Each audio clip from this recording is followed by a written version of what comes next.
You don't wake up one day and decide to suffer. No one consciously chooses heartbreak, rejection, or that familiar heaviness in the chest that refuses to leave. And yet, somehow, you keep returning to it. You replay the same memories. You chase the same unavailable people. You sit alone at night scrolling through old messages that reopen wounds you promised yourself you'd stop touching. And the strangest part? A small part of you doesn't want it to stop. That's the part nobody talks about.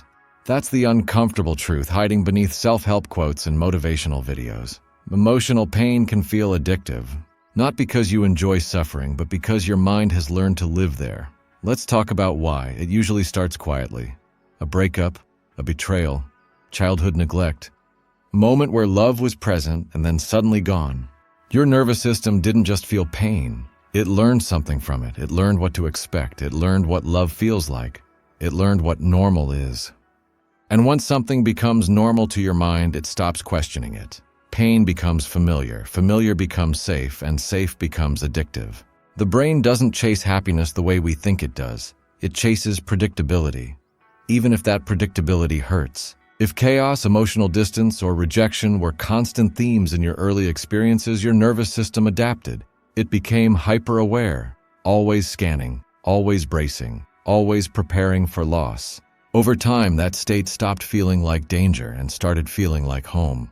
So when life becomes calm, when someone treats you gently, when love feels steady instead of dramatic, your system doesn't relax.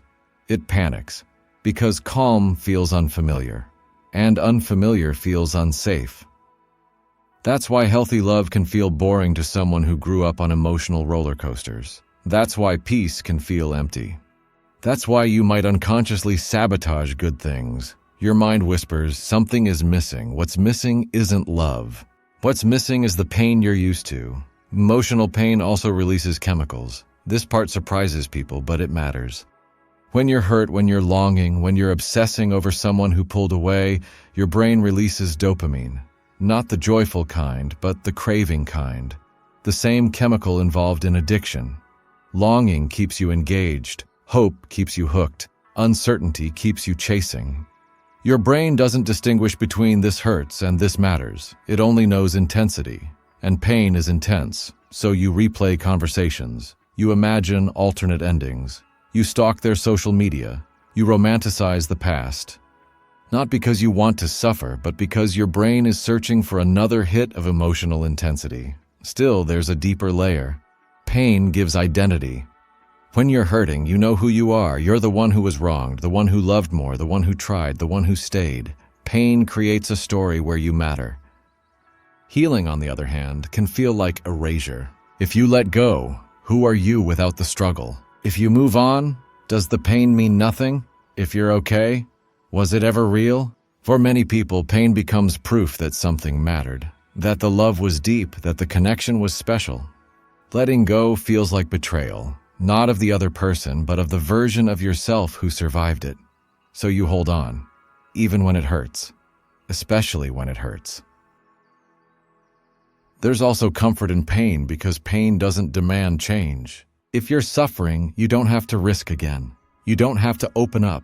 You don't have to be vulnerable with someone new. You already know how this story ends. Hope requires courage. Healing requires uncertainty. Pain only requires memory. That's why people say they want peace, but keep choosing chaos. Chaos feels earned. Peace feels undeserved. Somewhere deep inside, many people believe they must suffer to be worthy of love. That love must be proven through endurance, through sacrifice, through staying when it hurts. So when pain shows up, it doesn't feel like failure. It feels familiar, and the mind clings to what it knows. Emotional pain also creates a sense of control. As strange as that sounds, when you're hurting over something in the past, you know exactly what to expect. You know the triggers. You know the patterns. You know how bad it will hurt, and you've survived it before. But stepping into something new, that's unpredictable. New love could hurt in ways you haven't learned to survive yet. So your mind chooses the devil it knows, the pain you've already mastered. This is why people return to toxic relationships. Why they miss people who treated them poorly. Why they confuse intensity with intimacy. Pain feels real, pain feels deep, pain feels meaningful. But pain isn't depth, and suffering isn't connection. Another reason emotional pain feels addictive is because it keeps you distracted from emptiness.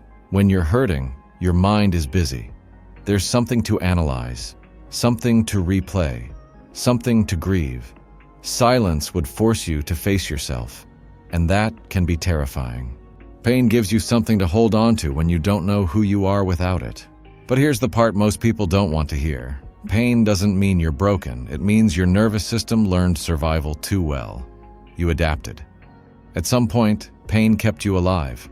It made you vigilant. It made you sensitive. It made you aware of emotional shifts others might miss. It helped you anticipate abandonment before it happened.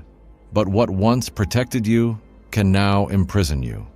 Healing doesn't mean forgetting the pain. It means teaching your body that it no longer needs it to survive. That safety doesn't have to be earned through suffering. That love doesn't have to hurt to be real. That peace isn't emptiness, it's rest. At first, healing feels wrong, boring, flat, unnatural. Your body is used to storms. Stillness feels suspicious. But that doesn't mean something is missing. It means your system is recalibrating.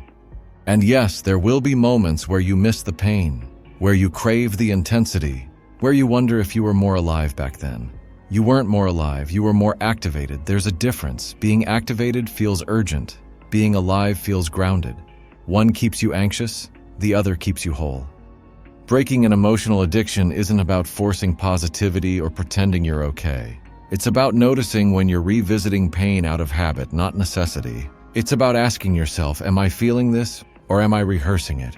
Because pain felt once is unavoidable. Pain replayed endlessly becomes a choice, an unconscious one, but a choice nonetheless. And compassion matters here. You don't shame yourself out of an addiction. You don't heal by hating the part of you that learned to survive. You thank it. Then you teach it something new. You teach it that calm doesn't mean abandonment. That consistency doesn't mean boredom. That love doesn't have to be earned through endurance. And slowly, very slowly, your body learns to let go. Not all at once, not perfectly, but enough to breathe again. Emotional pain feels addictive because it once kept you safe. But safety and suffering don't have to be the same thing forever. You don't need to hurt to matter. You don't need to bleed to be loved. You don't need chaos to feel alive. And the day you realize that is the day the addiction begins to loosen its grip.